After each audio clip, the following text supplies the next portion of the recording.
लालची शिकारी। प्यारे बच्चों, ये कहानी है एक बहुत ही प्यारी मैना चिड़िया और लालची शिकारी की। एक बड़ी सी नदी के पास एक सुंदर वन था, जहाँ पर तरह तरह के रंग बिरंगे पक्षी रहा करते थे। उन्हीं पक्षियों में से एक थी मैना चिड़िया। जब सारे पक्षी नदी पार करके दाना चुगने के लिए जाते, तब मैना चिड़िया भी उनके साथ जाती थी। एक बहुत ही चालाक और लालची शिकारी की नजर उन पक्षियों पर थी। एक दिन उसने सोचा, क्यों ना मैं इन पक्षियों को पकड़कर बाजार में बेच दूं, फिर मेरी अच्छी कमाई हो जाएगी। ऐसा ही सोचकर उसने उस रास्ते पर एक जाल बिछा दिया और पेड़ के पीछे छुप गया। सुनो बच्चों, मैं खाना लेने के लिए नदी पार जा रही हूँ। तुम अपना ख्याल रखना, शाम तक खाना लेकर मैं लौट आऊंगी।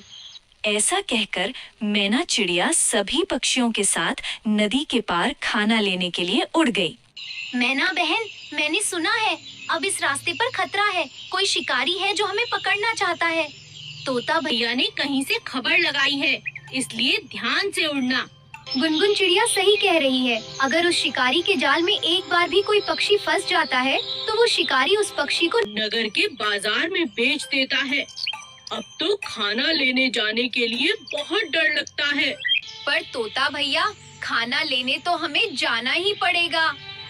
तुम सही कह रही हो मैना बहन। बच्चों को हम भूखा भी तो नहीं रख सकते। उनका पेट भरने के लिए हमें खाना लेने जाना ही पड़ता है। और फिर सारे पक्षी खाना लेने के लिए ऊंचा उड़ जाते हैं।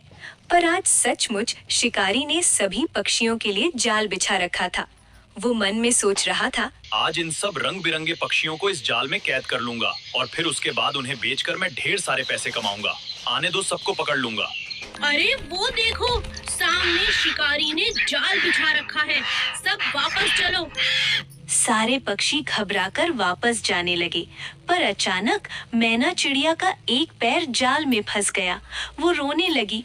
वो चिल्लाई, कोई बचाओ, मैं इस जाल में फंस गई हूँ। सारे पक्षी भाग चुके थे। बेचारे उसकी कोई मदद नहीं कर सके, क्योंकि शिकारी ने जाल को कसकर पकड़ लिया था। हम क्या करें? हमारी सहेली मैना को उस लालची शिकारी ने पकड़ लिया है। अगर हम उसको बचाने गए तो वो धूर्त हमें भी पकड़ लेगा। क्यों ना हम सब नगर के राजा के पास चले और उन्हें इस लालची शिकारी के बारे में बताएं। क्या पता वो हमारी मदद कर दें। सारे पक्षी मैना चिड़िया की मदद के लिए राजा को बुलाने चले गए। अब तू इस पिंजरे में बंद रहेगी। शिकारी भैया, मुझे पिंजरे में बंद मत करो। मेरे बच्चे भूखे हैं, वो मेरा इंतजार कर रहे होंगे। अगर मैं तुझे छोड़ दूंगा तो कैसे कमाऊंगा? तुझे बेचकर मुझे बहुत सारे पैसे कमाने हैं। अब मैं तुझे बाजार लेके जाऊंगा और अच्छे पैसे में बेच दूंगा। मैना चिड़िया बेचारी बार बार शिकारी से विनती कर रही थी कि वो उसे छोड़ दे, पर शिकारी तो उसकी बात मान ही नहीं रहा था। उसके मन में चिड़िया के लिए बिल्कुल भी दया नहीं थी। शिकारी सोचने लगा, अभी तो दोपहर का समय है, शाम को आराम से बाजार जाऊंगा, थोड़ी देर पेड़ के नीचे सो जाता हूँ। ठंडा ठंडा गन्ने का रस। ओ भैया, जरा एक गिलास ठंडा ठंडा गन्ने का रस पिला दे, बहुत गर्मी हो रही है। अरे भैया, क्यों इस नन्ही जान को पिंजरे में कैद किया हुआ है? इसे छोड़ दो, देखो बेचारी कितना रो रही है। क्यों, क्या ये तेरी कोई रिश्तेदार है जो इसकी इतनी चिंता कर रहा है? चुपचाप जूस पिला और यहाँ से जा, वरना इस जूस के भी पैसे नहीं दूंगा। गन्ने के जूस वाला बेचारा चुपचाप वहाँ से चला गया। आम ले लो, आम ले लो, आम। जरा आम तो खिला, रोटी के साथ आम खाने का अलग ही मजा है। आम वाले ने शिकारी को आम दिए। भैया, मेरी मदद करो। इस शिकारी से बोलो ना कि मुझे पिंजरे से आजाद कर दे। शिकारी भैया, इस बेचारी के बच्चे भूखे हैं, इसे यूं पिंजरे में कैद मत करो। इसे बेचकर तुम्हें क्या ही मिल जाएगा? तुम चाहो तो थोड़े पैसे लेकर इसे मुझे दे दो, मैं इसे छोड़ दूंगा। अच्छा, सस्ते में बेच दूं? नहीं, मैं इसे महंगे दामों में बेचूंगा। चलो जाओ यहाँ से, इस पर दया दिखाने की कोई जरूरत नहीं। माफ करना चिड़िया रानी, मैं तुम्हारी मदद नहीं कर सकता। हे भगवान, सुबह से शाम हो गई है। मुझे लगता है अब मेरी मदद को कोई नहीं आएगा। मैं इसी पिंजरे में बंद रहूंगी।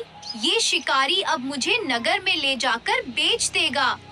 मेरे बच्चों की रक्षा करना, वो मेरे बिना जीना सीख ले, मैं यही प्रार्थना करती हूँ। तभी सारे पक्षी राजा के सिपाहियों को लेकर आ जाते हैं। वो रहा लालची शिकारी, उसने ही हमारी दोस्त मैना चिड़िया को पिंजरे में कैद किया हुआ है। चिंता मत करो, तुम्हारी दोस्त को कुछ नहीं होगा। शिकारी चल, इस चिड़िया को छोड़ दें। महाराज का आदेश है। ऐसे कैसे छोड़ दूं? मैंने इसे पकड़ा है, मैं नहीं छोड़ूंगा। क्या कहा? तू महाराज का आदेश नहीं मानेगा? चलो इसे पकड़कर अभी महाराज के पास लेके चलते हैं, वही इसे सजा देंगे। सिपाही उस लालची शिकारी को राजा जी के पास ले गए। राजा जी ने लालची शिकारी को सजा दी और उसे जेल में बंद कर दिया। मैना चिड़िया पिंजरे से आजाद हो गई और खुशी खुशी सारी पक्षी दोस्तों के साथ वापस अपने घर लौट आई। तो देखा प्यारे बच्चों, लालच करना कितनी बुरी बात होती है। ये कहानी हमें बहुत सी अच्छी बातें सिखाती है, जैसे कि हमें कभी भी लालच नहीं करना चाहिए, किसी को दुख नहीं देना चाहिए और बेस्ट फ्रेंड्स वही होते हैं जो मुसीबत के समय हमारी मदद करते हैं। कहानी अच्छी लगी तो लाइक और सब्सक्राइब जरूर करें।